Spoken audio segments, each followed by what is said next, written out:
Hola, ¿qué tal? Sean bienvenidos todos. Es un gusto saludarles y bienvenidos a esta charla de la Asociación Mexicana en Psicología Jurídica y Derecho Penal, en la cual se reconoce por hablar de distintos temas innovadores como el que tendremos el día de hoy. Y justo hablaremos de la utilidad de las neurociencias en el derecho penal y también en la justicia. Es un tema bastante actual y qué mejor que el profesor Mario Herrera para darnos esta conferencia. Vamos a hablar un poquito acerca del profesor. Es licenciado en Derecho por la Universidad de Valle de México. Cuenta con una maestría en Psicología Jurídica y Criminología. Tiene un doctorado en Neurociencias Educativas. Actualmente es miembro fundador, integrante de la Junta Directiva y director del eje temático de Neuroderecho y Familia. Y también es afiliado a la Asociación Mexicana en Psicología Jurídica y Derecho Penal. Y pues sin más preámbulos, démosle la bienvenida.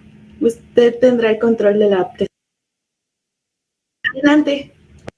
Muchas gracias. Gracias, maestra Jessica, y muchísimas gracias a la maestra Vanessa y a todo el equipo de la Asociación Mexicana de Psicología Jurídica y Derecho Penal que ha hecho posible esta primera ocasión, este primer evento de un servidor y de la propia asociación, a la cual me honro en formar parte de ella, para poderles brindar esta charla, esta plática del día de hoy, al inicio de este 2024. Tengan ustedes todas y todos un feliz año muy próspero, pero sobre todo abundante en conocimiento y en adquisición del aprendizaje en torno a lo que pueda beneficiar a la sociedad.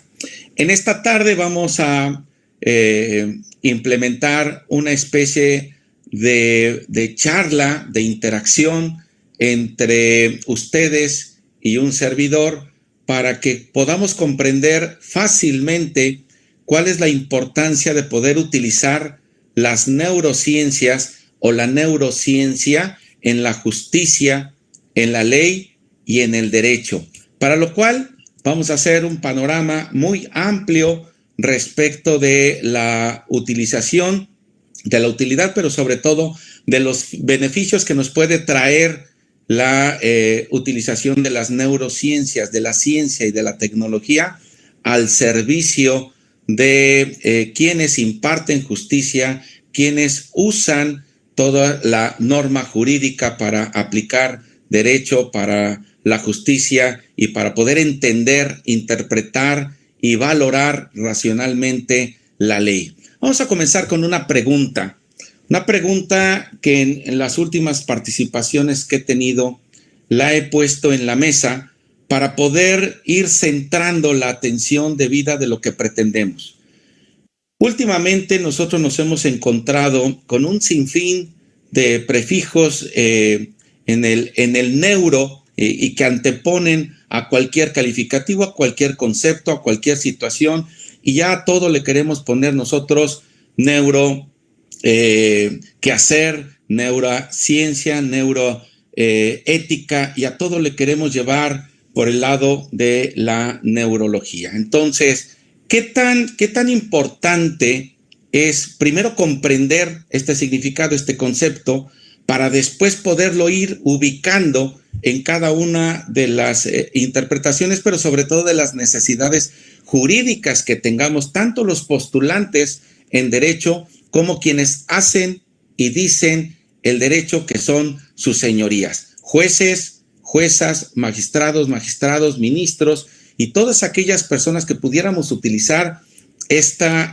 terminología, esta nueva terminología, pero primero tendríamos que saber utilizarla, primero tendríamos que saber si verdaderamente conocemos el concepto, sabemos a qué se refiere cada uno de estos conceptos y para qué los vamos a utilizar.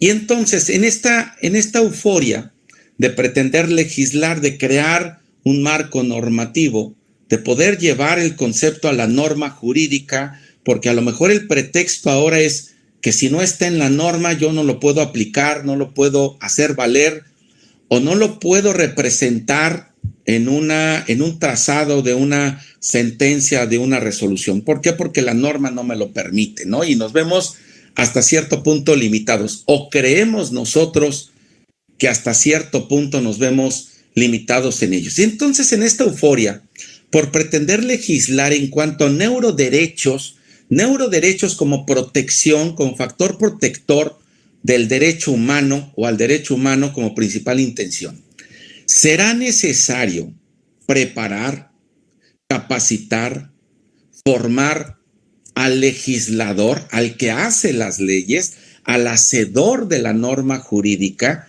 Será necesario preparar al operador jurídico, al que participa activamente en los procesos de corte jurídico o procesos familiares, civiles, laborales, mercantiles y por supuesto penales. Será necesario preparar al abogado, será necesario preparar al profesional. Pues bueno, sabemos que el neuroderecho se encuentra actualmente en pleno desarrollo. Sus aplicaciones en el derecho, en la ley y en la justicia ya nos plantean una nueva forma de ver el derecho, una nueva forma de hacer el derecho, una nueva forma de entender el derecho. Y esto es precisamente lo que nosotros queremos dar a entender a la nueva sociedad jurídica. Esto es el trabajo que estamos llevando a cabo. ¿Para qué nos va a servir o cómo se utiliza actualmente el neuroderecho? Así de simple, así de sencillo, así de práctico. Es una nueva perspectiva, de poder utilizar nuestra misma norma jurídica, de poder ejecutar nuestra norma jurídica y de poder valorar a partir de nuestra nueva jurídica con una nueva perspectiva, una perspectiva de neurociencias, una nueva perspectiva que sí, a decir verdad, si bien es cierto que es muy valiosa hoy en día, también es cierto que nos vamos a encontrar con desafíos éticos y además legales para poder abordar de manera cautelosa, de manera cuidadosa, de una manera muy especial todas estas conceptos, toda esta conceptualización, a manera de no incurrir en una irresponsabilidad o una irreverente forma de actuar con relación a la aplicación del neuroderecho. Y lo digo propiamente por la defensa férrea que quienes defendemos los derechos humanos creemos o tenemos el concepto de que se puedan violentar, que se puedan violar estos derechos humanos con relación a una invasión en el cerebro de la persona, a una invasión en su intimidad, a una limitación de o no de libre albedrío de la persona para la toma de decisiones o para poder, a lo mejor creemos que pueda controlarse el comportamiento de una persona. Con todo esto tenemos que ser muy cautelosos y muy cuidadosos al momento de llevar el neuroderecho o el derecho con una perspectiva de neurociencias a la aplicación de la ley y de la justicia. El neuroderecho se basa en la idea de que el conocimiento sobre el funcionamiento del cerebro puede y debe tener aplicaciones en el ámbito jurídico. Por supuesto que el estudiar el conocimiento del funcionamiento del cerebro puede repercutir en el ámbito jurídico. Por ejemplo, en el derecho de familia, como caso específico, en esta parte el neuroderecho nos va a ofrecer una perspectiva más completa, más compleja, pero sobre todo precisa también sobre las cuestiones relacionadas con la capacidad mental en cuanto a la custodia, en cuanto a incluso a la patria potestad, en cuanto a las convivencias, en cuanto a la forma de cuidar, de custodiar, pero sobre todo de criar a nuestros hijos. Es una nueva forma de ver el derecho de familia en cuanto a sus tomas de decisiones y al comportamiento humano en el contexto de las relaciones familiares y los conflictos legales que puedan surgir. De esta manera, vamos nosotros, déjenme ver porque aquí ya se me... Ok, aquí está. Muy bien. De esta manera, nosotros pudiéramos ir garantizando una aplicación no solamente correcta, sino ajustada a la norma jurídica, pero sobre todo a los valores éticos y morales de las partes que van a intervenir en un caso, en el que estamos mencionando, en un caso familiar. El neuroderecho utiliza, y ya existe un antecedente, varios antecedentes de jurisprudencia, utiliza hallazgos de la neurociencia para poder comprender, y esto es lo importante, estos hallazgos de la neurociencia, de las neurociencias, nos van a ayudar a comprender mejor cómo funcionan los procesos cognitivos y de la memoria relacionados con los testimonios. Esto puede interactuar de tal manera que la implicación de estos nuevos hallazgos en el sistema legal nos puede dar una mejor credibilidad de los testigos o la validez de la evidencia basada en la memoria. Y como claro ejemplo de esto está el amparo directo en revisión 3797/2014, donde el ministro que lleva la tutela, que lleva la titularidad de esta ponencia, construye de un estándar propicio en materia de cientificidad para poder evaluar las pruebas y los hechos en casos de niños que presuntamente fueron víctimas de abuso sexual. Y lo dice, yo los invito a que la busquen, la vean, la estudien, la analicen, pero sobre todo tomen en cuenta esto. Aquí dice claramente que son niños que presuntamente fueron víctimas de abuso sexual. Tendríamos que analizar todo el contexto del amparo directo que se está analizando para poder determinar si la construcción de estos parámetros funcionales en cuanto a pruebas se refieren, fueron correctos o no, desde la primera instancia, pasando por la segunda instancia, pasando por un juzgado de distrito, pasando por un juzgado colegiado y llegando hasta la Suprema Corte de Justicia. Todo este camino que llevó en los procesos de cambios para conceder o no conceder el amparo, para proteger o no proteger a la víctima, o en este caso al probable victimario al cual se le estaba acusando de esta denuncia interpuesta por la madre de una menor de edad. El ministro, al final de la resolución, como en el considerando y en el estudio de todo el amparo, determina que las pruebas no fueron suficientes. Y no fueron suficientes porque carecían de toda esta, primero, valoración por parte de la autoridad y posteriormente de la credibilidad de los profesionales que ofertaron este dictamen, ofertaron este informe por parte del psicólogo clínico y por parte también de una psicóloga forense. Este es un caso muy especial, el amparo en revisión 3797/2014, que nos puede ayudar para que fácilmente identifiquemos la importancia de construir una metodología científica acorde a las necesidades de cada caso. ¿Cuántas veces nos hemos levantado nosotros, hemos amanecido, todos los días amanecemos con noticias como estas? En este caso es en Ciudad Juárez, hace poco, en septiembre del 2023, una noticia que pues es muy cierto que a lo mejor el efecto mediático tiene mucho que ver y tiene mucha resonancia en cómo nosotros vamos a tomar primero la nota o noticia, después de qué se trata y qué es lo que nos pretende dar el efecto mediático, en este caso el medio que está publicitando la nota, y si en realidad sucedió o no sucedió.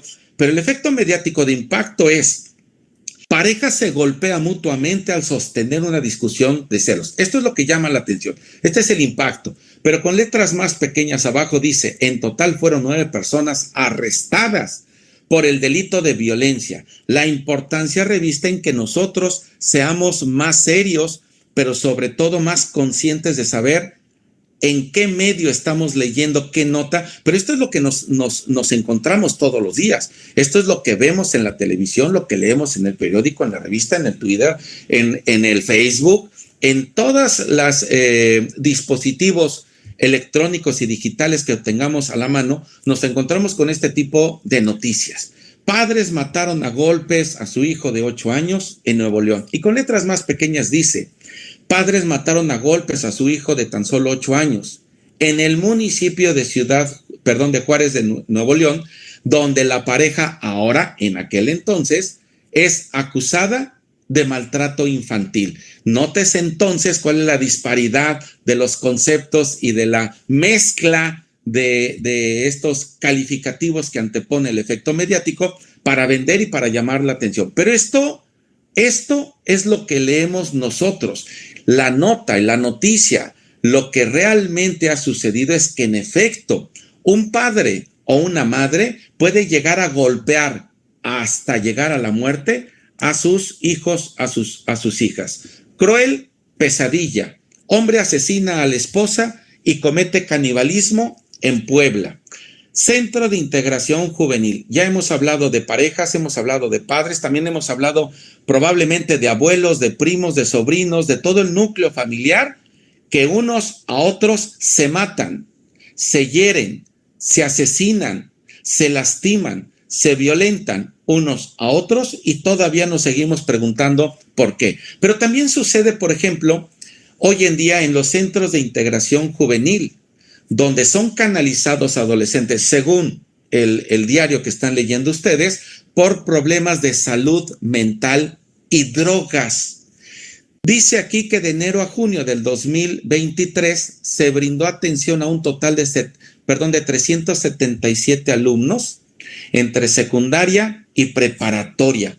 Canaliza Centro de Integración Juvenil a jóvenes por problemas de salud mental. Y un alumno se quita la vida en el edificio de la UNAM. ¿Qué está pasando? ¿Qué está sucediendo? Sucede entonces que a nadie le interesa, por ejemplo, al día de hoy la salud mental. La salud mental no nada más de los estudiantes, del alumno.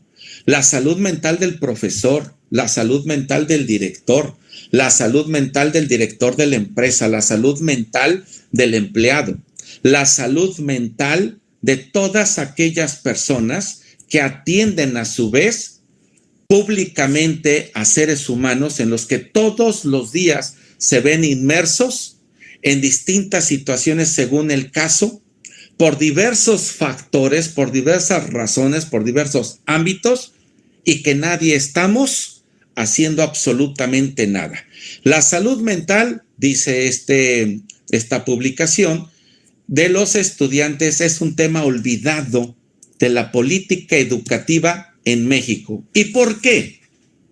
¿Y por qué está sucediendo todo esto? ¿Y por qué todos los días vemos en aumento las estadísticas de la violencia cometida contra las mujeres, feminismos, homicidios, matazones, violencias unos con otros, ya no nada más en el seno familiar, ya en el seno laboral, ya en el seno de las instituciones, en todos lados, todos los días amanecemos con noticias desagradables y desgarradoras, donde sabemos que ya se mataron unos con otros por la violencia ejercida entre unos y otros. ¿Y por qué sucede todo esto? Vamos a analizar poco a poco el por qué. Y después de haber analizado biológicamente y socialmente el por qué sucede esto, vamos a regresar nuevamente a las condicionantes con las que iniciamos esta charla. ¿Qué relación tendrán entonces? ¿Qué utilidad tendrá la neurociencia, las neurociencias en el derecho, en la ley y en la justicia?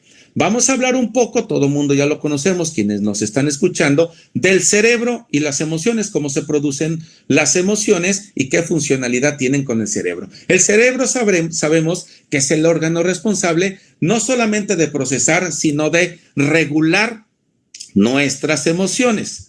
¿Y cómo surgen las emociones? Bueno, pues son respuestas que de manera automática y subjetiva producen un estímulo ya hacia el interior de nosotros o de manera externa y nos van a ayudar a procesar esta adaptación para poder sobrevivir. Y de esta manera podemos utilizar nuestras emociones para defendernos o para poder responder a todos esos impulsos que estamos recibiendo nosotros, ya sea de manera negativa o de manera positiva, de manera amigable o de manera violenta, de una u otra manera, el cerebro humano tendrá diferentes estructuras cerebrales para las cuales se puede comprender cada uno de estos funcionamientos para saber que su función va a desempeñar un papel importante en la regulación de estas emociones. Por ejemplo, todos estos son los factores de las estructuras que forman parte, algunas de las que vamos a mencionar, de nuestro cerebro. La amígdala, que es la que se encarga de controlar todo lo relacionado entre las emociones y los sentimientos, especialmente de generar y regular el miedo y la ansiedad. Corteza prefrontal es la parte del cerebro, esta que tenemos aquí, responsable del pensamiento racional y del control ejecutivo. Es la que va a ejecutar conforme a lo que reciba nuestra amígdala.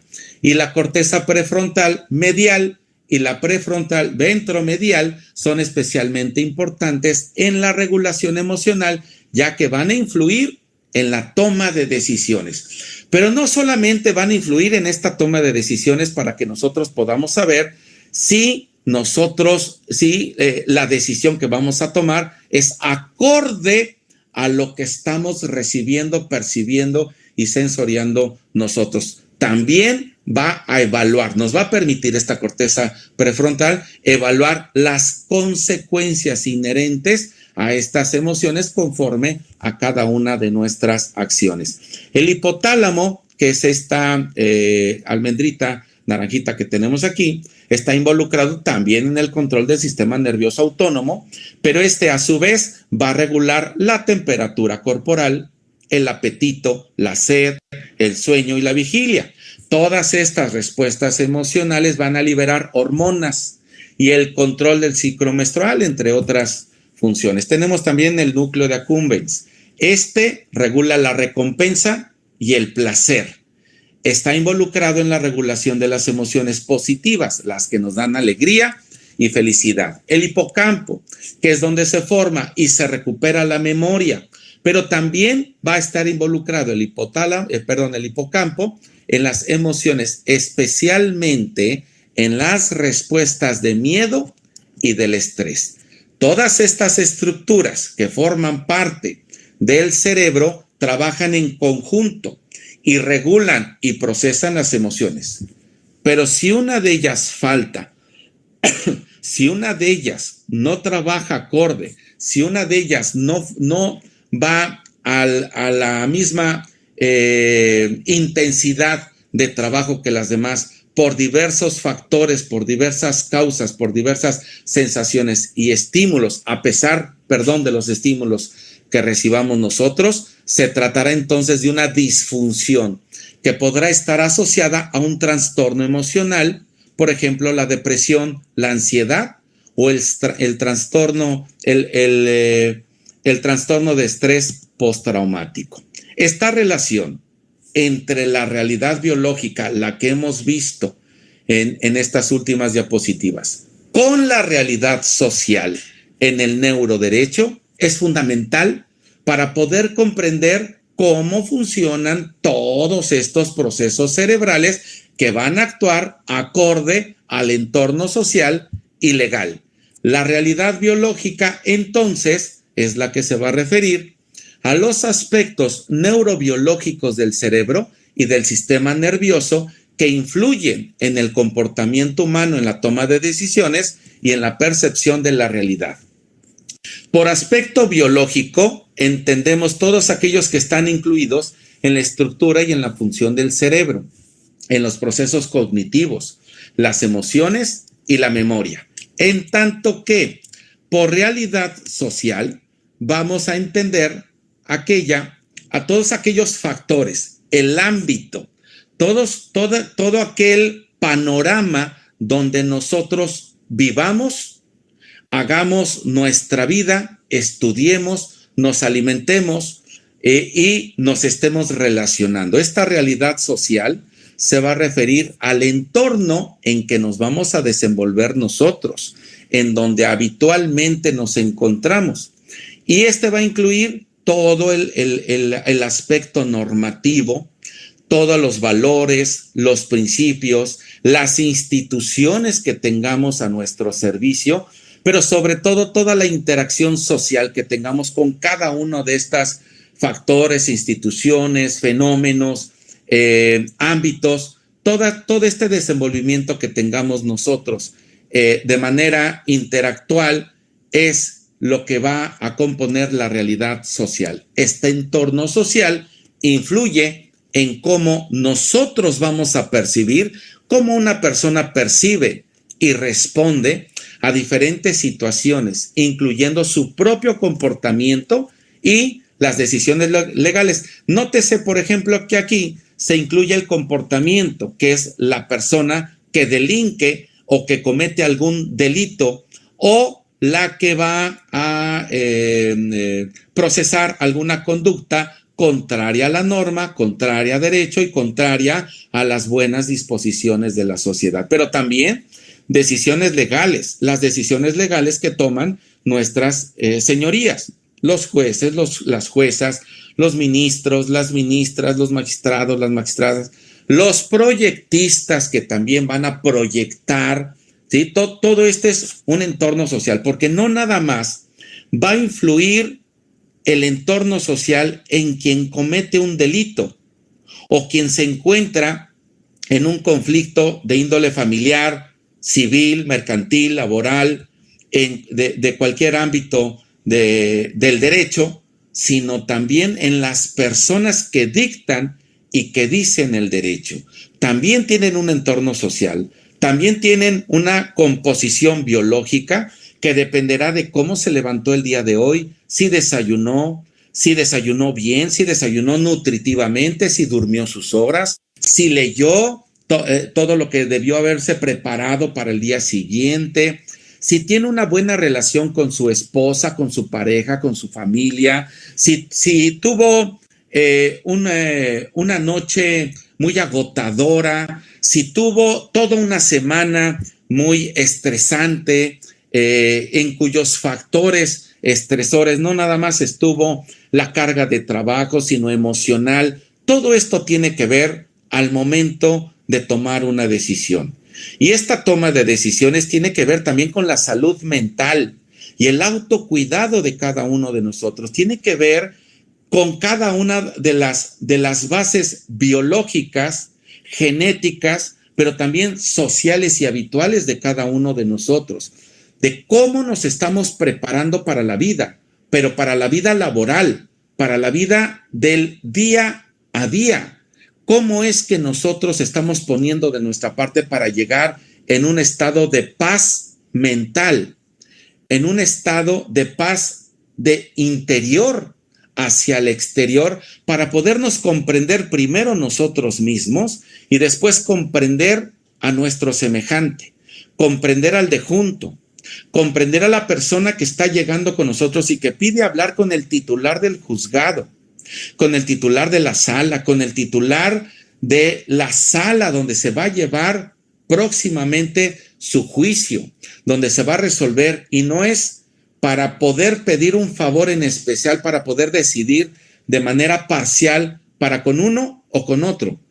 Es para que nos escuche, es para hacerles saber de viva voz la mayor parte de las veces nuestro tema, nuestro problema, lo que nos atañe a nosotros y nuestro sentir, porque muchas de las veces el abogado, al momento de trazar la demanda, al momento de trazar la contestación de la demanda, omite muchos factores que la parte actora demandada, la quejosa, el tercero, el extraño y todas el acusado, la víctima, el victimario, todas estas personas no pueden decir o no se atreven a decir ni siquiera a quien los está representando legalmente, y tampoco al profesional que los está atendiendo, al psicólogo, al psiquiatra, al trabajador social. Muchas de las veces hay cosas que nos guardamos nosotros y que nos quedamos nosotros y que el juzgador no conoce.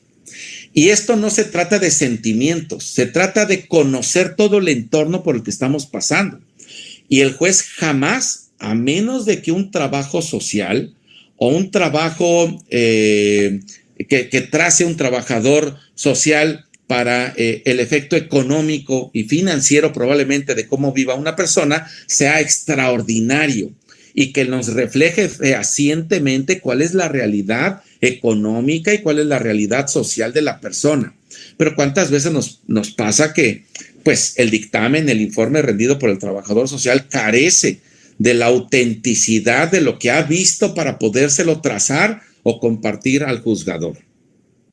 Y el juzgador entonces va a desconocer cómo es que vive la persona, en qué lugar precisamente está habituando en la realidad hoy en día la persona, o dónde se encontraba en el momento del ilícito, o qué estaba haciendo realmente en el momento del ilícito, ¿no? ¿Qué tan oscura estaba la calle? ¿Qué tanta terracería o pavimento tenía la calle? ¿Quiénes viven alrededor? ¿Qué comunidades otras hay alrededor?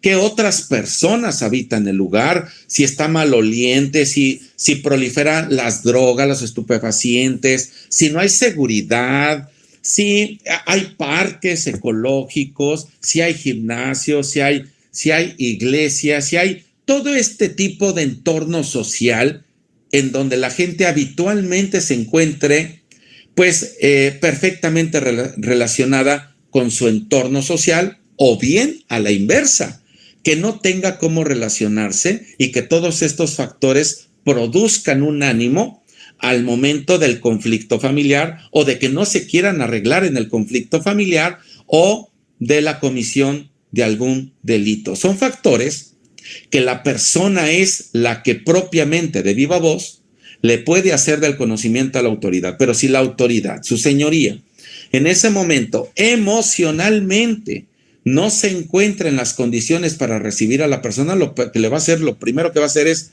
cerrarle la puerta. Y al cerrar la puerta está obstruyendo no la impartición de justicia, está obstruyendo la capacidad de ver más allá del problema que tiene enfrente para poder resolver.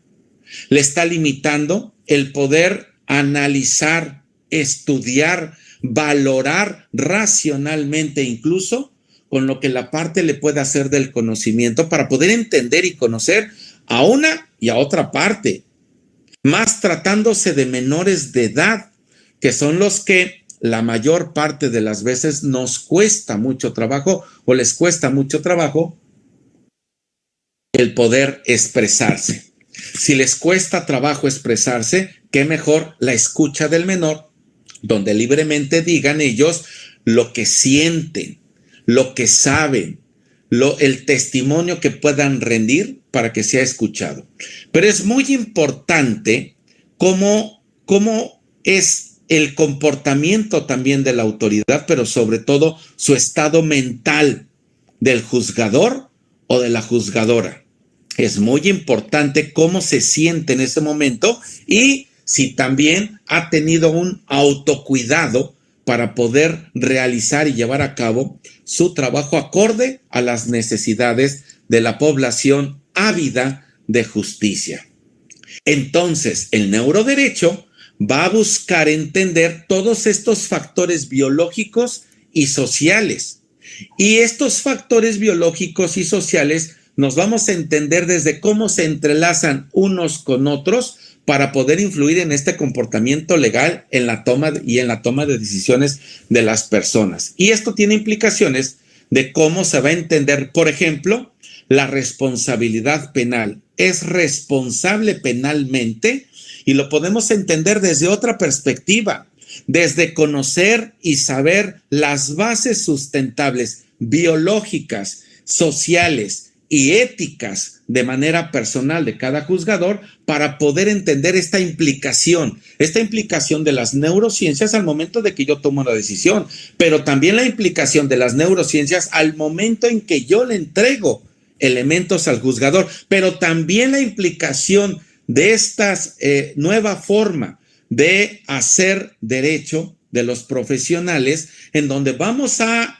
utilizar nosotros esta perspectiva de las neurociencias para poder trazar nuestro dictamen o nuestro informe acorde a esta manera de ir más allá, de establecer una metodología más estructurada, pero sobre todo más perfecta y más precisa en cuanto a lo que nos está pidiendo o el juzgador o la parte actora o la parte demandada, la parte que acusa o la parte acusadora.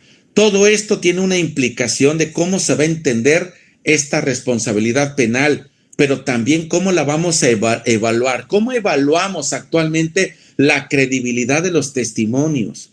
¿Cómo sabemos que un testigo hoy en día, que una persona verdaderamente está hablando verdades, está diciendo verdades? ¿Cómo podemos creerle a esta persona que aparentemente está dando una narrativa, una interlocución verdadera? Pero ¿cómo saber si es un falso testimonio?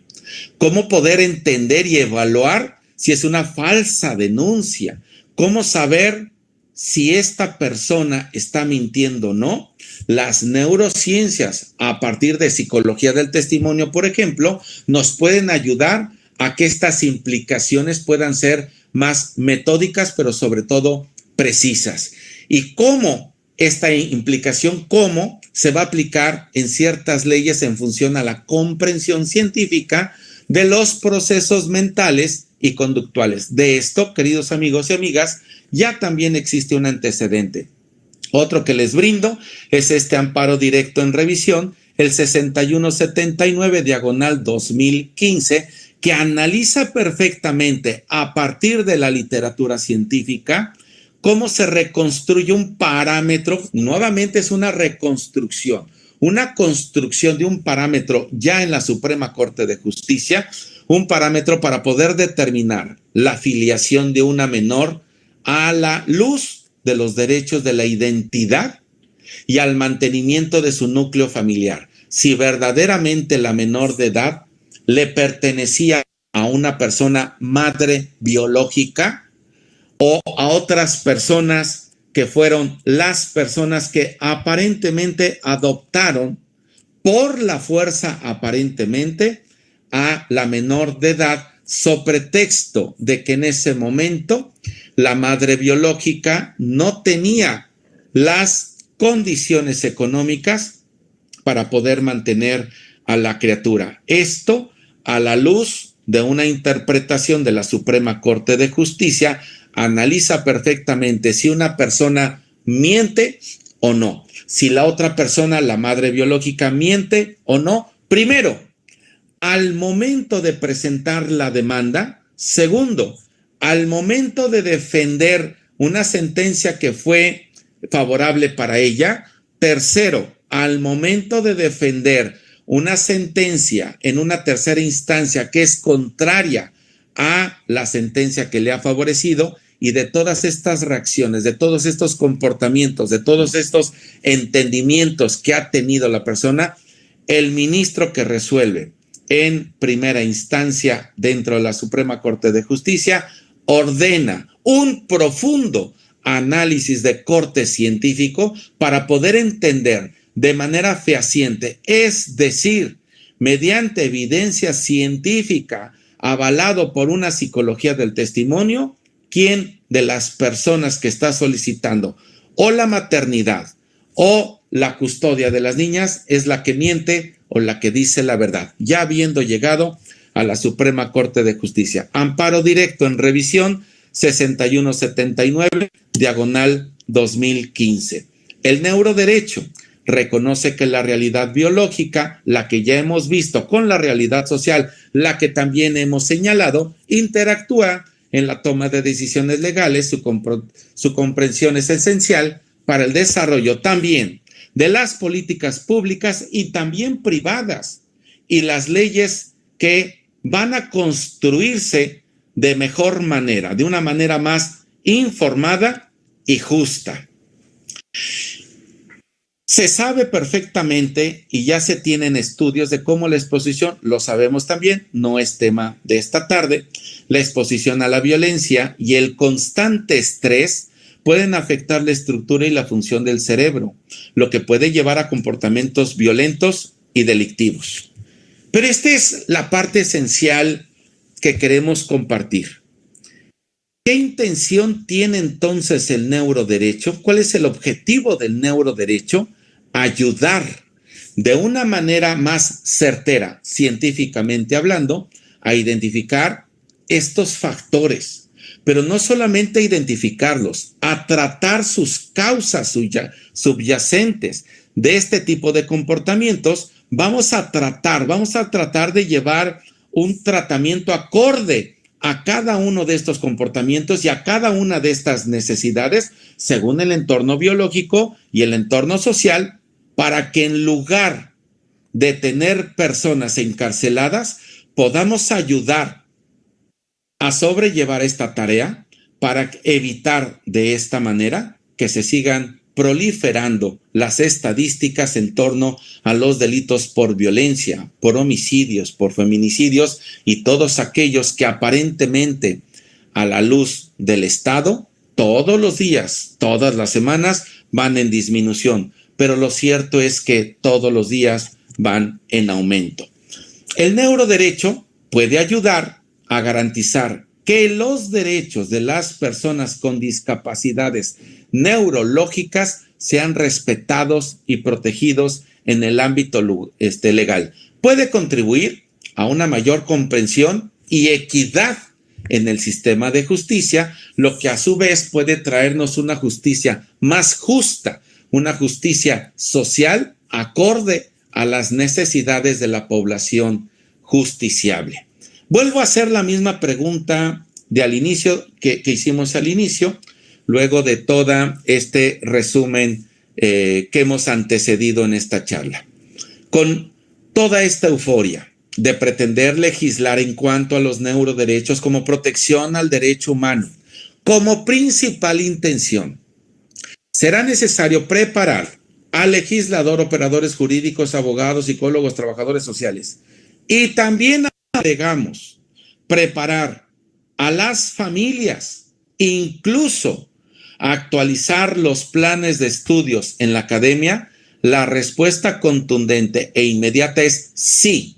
Sí tenemos que prepararnos, sí tenemos que capacitarnos, tenemos que formarnos y tenemos que velar por saber cómo podemos poner de nuestra parte desde nuestras trincheras, cómo podemos aportar nosotros en esta nueva manera de ver, de entender, de estudiar y de analizar el derecho, llamada neurociencias. Dice el maestro Carrillo Franco en su libro: con profunda preocupación se observa que la falta de preparación de algunos psicólogos y psicólogas ha generado serias afectaciones en pacientes, clientes y usuarios, que puede incluso apreciarse como irresponsables o hasta negligentes. Sigue dictando el maestro Carrillo.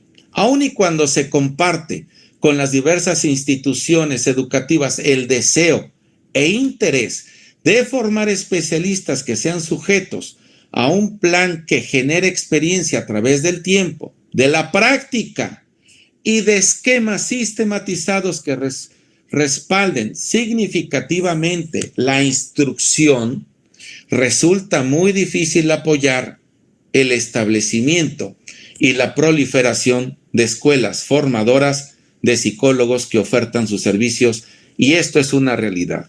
Y no solamente con psicólogos, sucede también con abogados y con trabajo social y con psiquiatras y con médicos.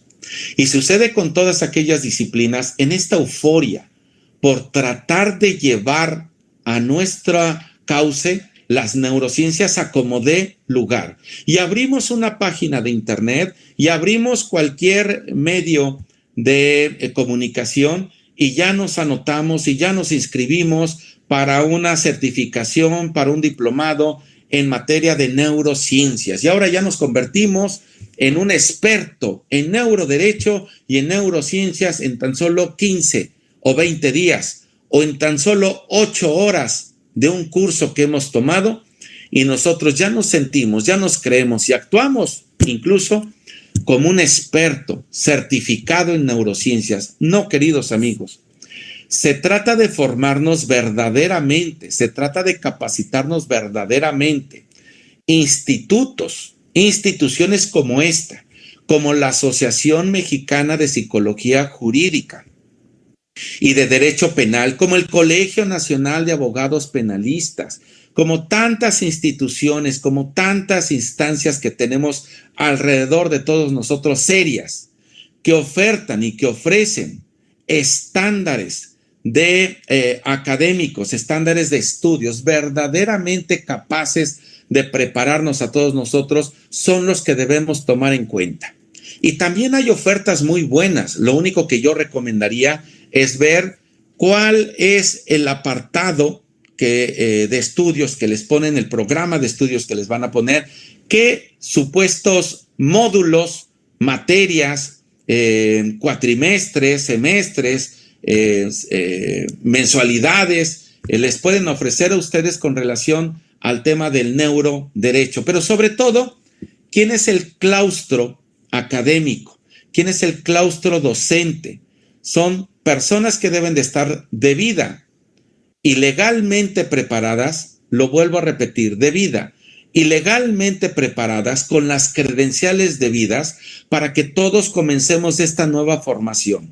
Este tema del neuroderecho data de hace 12, 14 años en México, pero la euforia viene de hace 4 o 5 años, con la intervención de grandes personalidades como el maestro Eric García López, ¿no? Entonces, hay muchas personas que nos dedicamos actualmente al tema de los neuroderechos y que podemos coadyuvar, que podemos colaborar, que podemos engrandecer esta formación para que todos juntos, abogados, abogadas, psicólogos, psicólogas, médicos, médicas, biólogos, neurólogos, todos juntos podamos trazar una ruta unida, una ruta en donde converjamos todos nuestros conocimientos para que cada caso en particular sea analizado, estudiado y valorado conforme a la realidad que requiere cada uno de estos casos en pro de la justicia que se aplique en cada uno de ellos, cualquiera que sea la parte que está ávida de esta justicia. Vamos a ir delimitando un poco los conceptos para que vayamos ya comprendiéndolos después del análisis que hemos hecho. Neurociencia.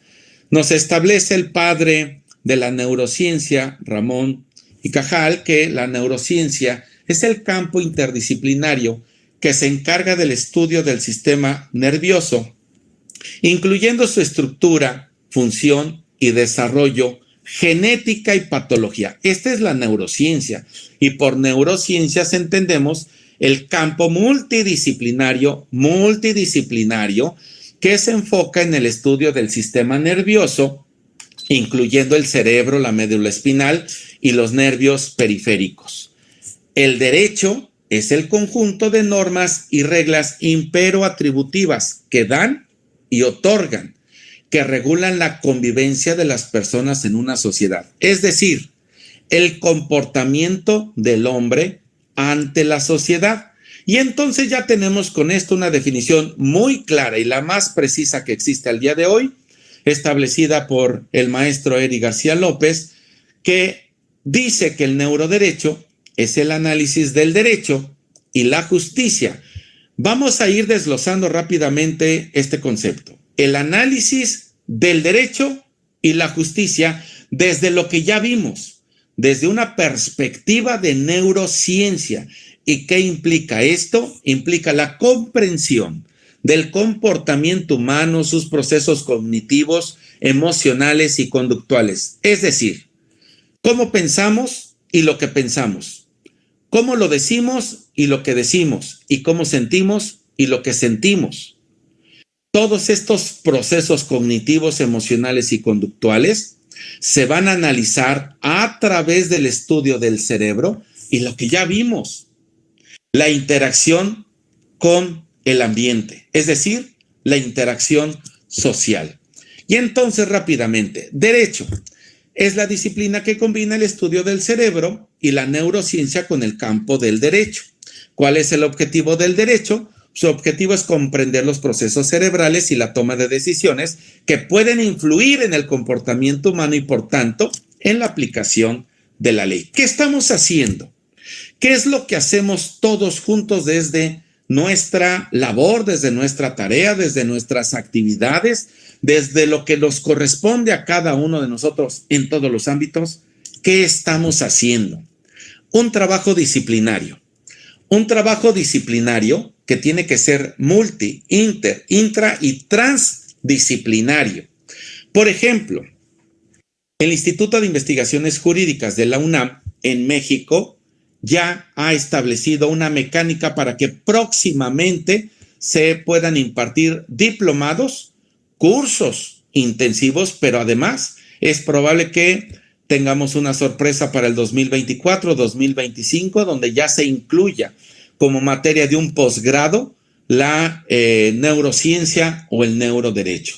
También está la Facultad de Derecho de la Universidad de Castilla-La Mancha en España, la Facultad de la Abogacía de la Universidad Nacional de Matanza en Argentina, la Facultad de Derecho del Externado en Colombia, etcétera, etcétera. Una serie de instituciones que se han sumado de manera vasta para que puedan incluir en sus metodologías de enseñanza los procesos de la neurociencia con el derecho o el neuroderecho. Y es evidente que en América Latina nos encontramos muy rezagados en cuanto a la producción científica, la producción de científicos, la producción de personas que nos dediquemos a la investigación científica. Pero esto cobra aún mayor relevancia con el papel de las instituciones latinoamericanas que están tratando de construir, como ya lo vimos, puentes de comunicación entre el derecho, la neurociencia y la repercusión más notoria en el sistema de justicia a través de la psicopatología forense. En Argentina, la Universidad de Buenos Aires ha desarrollado un programa de neurociencia y derecho que busca analizar cómo la neurociencia puede influir en la toma de decisiones judiciales. Ya se está trabajando en la UBA con este apartado. En Brasil, el Instituto Brasileño de Neurociencia y Derecho ha llevado a cabo investigaciones sobre la neurociencia y cómo puede ayudar esta a comprender el comportamiento criminal y a mejorar la justicia penal. En Colombia, la Universidad de los Andes ha creado el Centro de Estudios de Neurociencia y Derecho, donde investiga cómo la neurociencia puede ayudar a comprender y prevenir el comportamiento delictivo. De esta manera es lo que las instituciones educativas a lo largo de América Latina están participando y construyendo esta nueva forma de analizar los procesos legales, los sistemas de justicia y sobre todo el derecho, la ley y la justicia. Vamos a ver ahora rápidamente, ya para ir cerrando, qué utilidad tendrán entonces las neurociencias en el derecho. En cuanto al derecho civil se refiere, puede aplicarse en casos de lesiones cerebrales traumáticas. Las neurociencias pueden proporcionar mayor información sobre el impacto en la capacidad cognitiva, emocional y funcional de la persona, lo que puede ser relevante para determinar, por ejemplo, indemnizaciones en cuanto a daños y perjuicios. En el derecho laboral, las neurociencias pueden utilizarse para evaluar las capacidades cognitivas y emocionales de los propios empleados, de los trabajadores, especialmente cuando se trata de discapacidad o discriminación en el trabajo. Cuando una persona es discriminada, se puede analizar su capacidad cognitiva o emocional para que pueda formar parte de la empresa o para que forme parte de un área especial acorde a las necesidades de esta persona. En el derecho de familia ya lo vimos. Las neurociencias pueden ser útiles en casos de custodia, por ejemplo, de menores, evaluando el impacto del entorno y las relaciones en el desarrollo y el bienestar de los niños. En el derecho a la salud, también las neurociencias participan en casos de negligencia médica, evaluando el impacto de lesiones cerebrales o daños neurológicos causados por errores de médicos. ¿Qué necesitamos entonces, queridos amigas y amigas? Necesitamos profesionales certificados. Necesitamos profesionales que se califiquen perfectamente en sus credenciales en cuanto al neuroderecho y todas aquellas especialidades y disciplinas afines que puedan contribuir a la posibilidad de analizar el derecho con fundamentos científicos en concordancia con los aportes que hoy en día existen entre la ciencia y la tecnología. En este cruce fascinante entre la mente y la justicia, el neuroderecho nos invita a replantear nuestras percepciones y valores. Que estas ideas, amigos y amigas, perduren en sus mentes, impulsándonos hacia una sociedad más comprensiva, una justicia más justa, basada en la evidencia científica. Por mi parte ha sido todo. No me resta más que agradecerles su atención a cada uno de ustedes y un abrazo fraterno a la maestra Vanessa Díaz. Muy buenas tardes. Muchísimas gracias a todos y todas ustedes. Le agradecemos muchísimo su participación, doctor, y pues quien guste adquirir una constancia de participación, les invitamos a escribirnos al número 5617-296611 para darles las instrucciones y obtener su constancia, y también recuerden que tiene una cuota de recuperación. Recuerden también seguirnos en nuestras redes sociales para más contenido